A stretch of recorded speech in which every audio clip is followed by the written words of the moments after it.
Hey, chickadees. Welcome back to another episode of Mojo Mysticism. Today we're going to talk all about the unknown and how that relates to our future. So come on in and join us.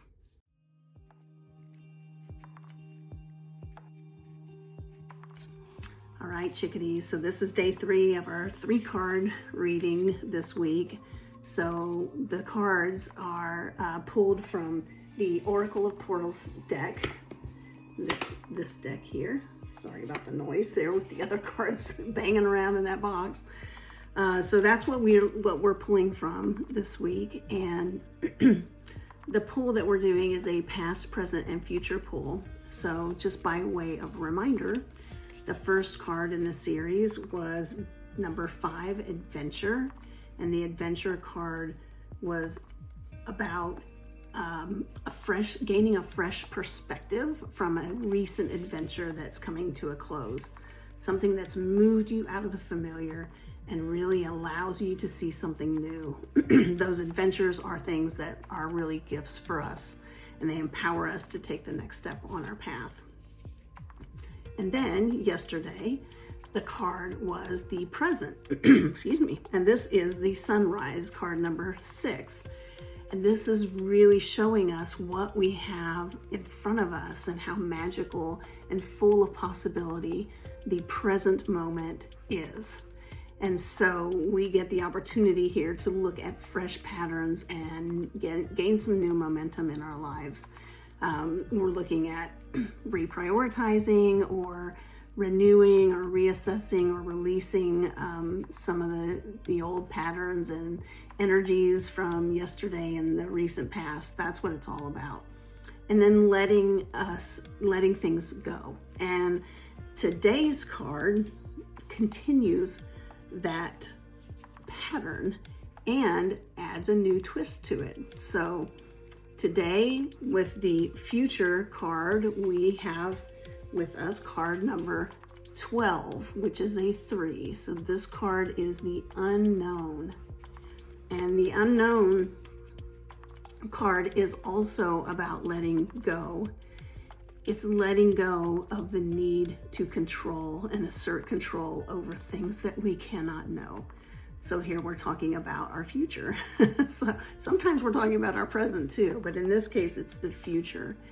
This card, this unknown card in the Oracle of Portals deck, this is the most powerful and transformational of all of the portals in the deck. So it is no surprise that it's come to us on day 3 for the future, in the future position of the pull that we have to help us understand the possibilities that exist in front of us. This portal is really helping us move out of fear, because it is very natural for us to go into fear and go into a mode where we want to assert control when we are in a period of unknown or moving into a period of unknown. I am in that period of unknown. There are a lot of things I cannot yet talk about that are going on in my life that are very uncertain at the moment, and even the great clarity that I have gained still leaves an incredible amount that's unknown. So someday I will fill you in on the blanks. It's just not the right time at this moment. So the unknown, it is absolutely alive with potential, but we don't have the answers. We certainly don't have all of them. We may be given a glimpse of some of them.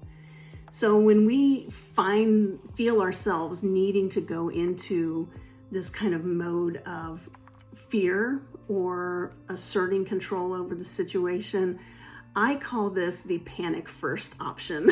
So you may hear me say that from time to time. It's like, yeah, I panicked first, or yeah, that person panicked first. Or sometimes, unfortunately, I tell my wife when she says something, I'm like, oh yeah, honey, panic first for sure. Let's totally go into panic mode and then we'll figure it out. But we'll figure it out together. So yeah, panic first mode is really when we feel that fear or we feel an intense need to assert control over a situation that we have no control over because we're in the unknown. So, yeah, but really understanding that this is just so full of potential, this place, this unknown place, and that it is waiting for us. It's waiting for us to feel the power of it and step into it and allow it to take us along with the flow of life. We don't have to effort anything. It's really beautiful. I'll tell you a secret. I'm going to tell you a story, actually. That's what I'm going to do. Because I think this is what this card is telling us, and it's certainly what my guides are saying to share with you. This is the story of counting Elvises. So if I've told you this story before, you can fast forward to the end of this story. I don't know if I have, but counting Elvises happened to me. It was a story that came to me, I think 7 years ago now. I'm not sure. That's like the fishtail part of the story because I never know. So it gets longer and longer every time I tell it.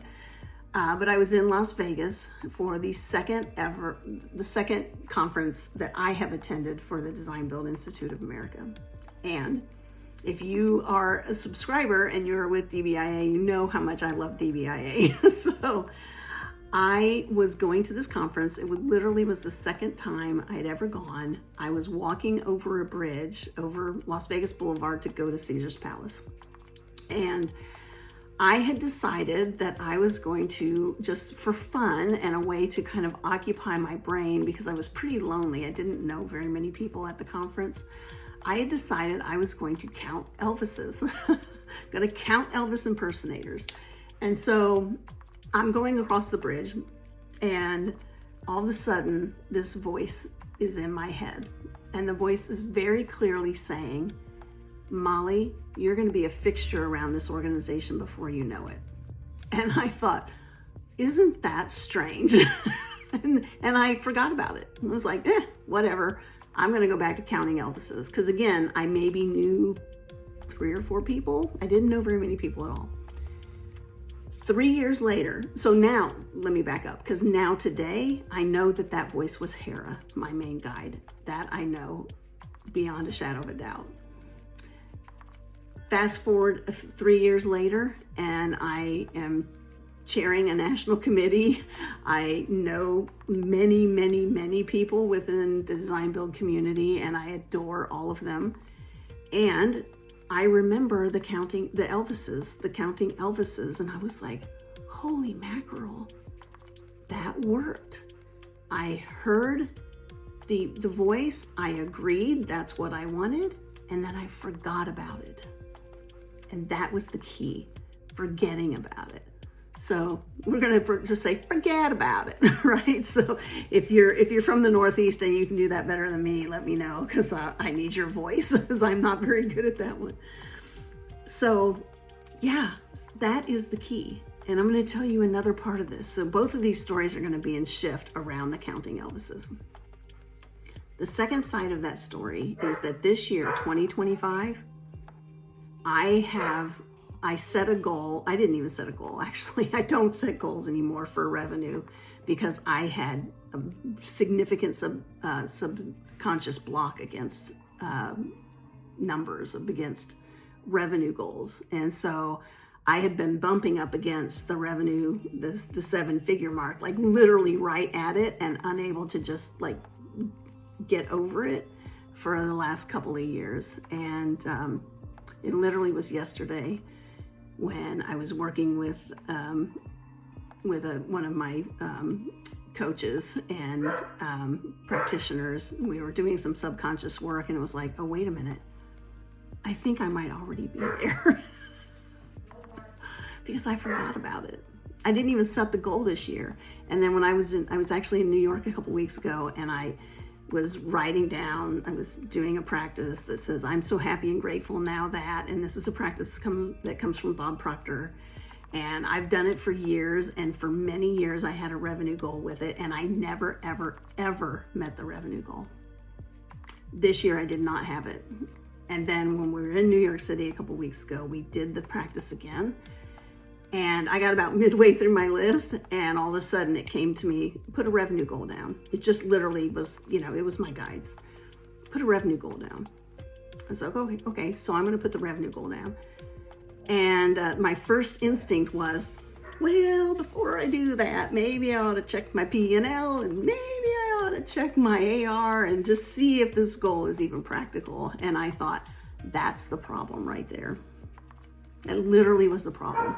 So I didn't do either of those things. I thought, put the goal down and then go work on your subconscious.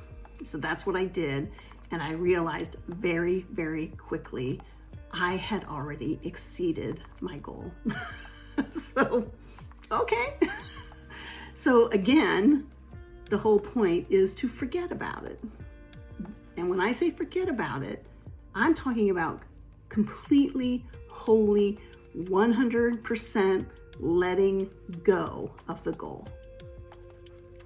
If you don't let go at that level, for me, if I don't let go at that level, it ain't happening. It's just that simple. And I think this unknown card is the same way. We have to let go of our assumptions, our preconceived notions about what the future looks like, and just flow with life. Just let life unfold. It's so beautiful, and the journey is so much more fun when we do that. I tend to call that moseying through life, and that's my goal, is to mosey through the rest of my life. Again, counting Elvises, right? Very similar. So yeah, so we're going to count Elvises. We're going to forget about a bunch of stuff around here and just focus on how we go with the flow of our lives, because that's the most beautiful part. So what happens when we do that? We start to actually have a really good time.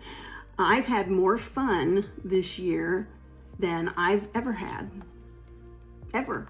I've also had much more of spiritual, transformation this year than I've ever had.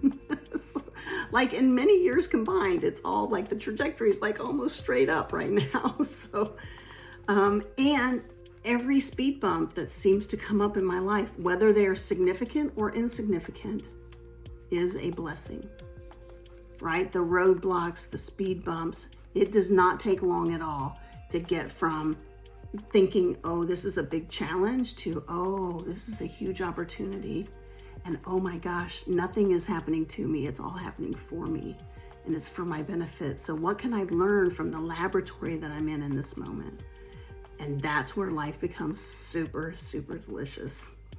So what does it mean? It means we have to do the letting go. We have to count our Elvises. We have to forget about it, right? And we get to understand and live in the power of the present moment.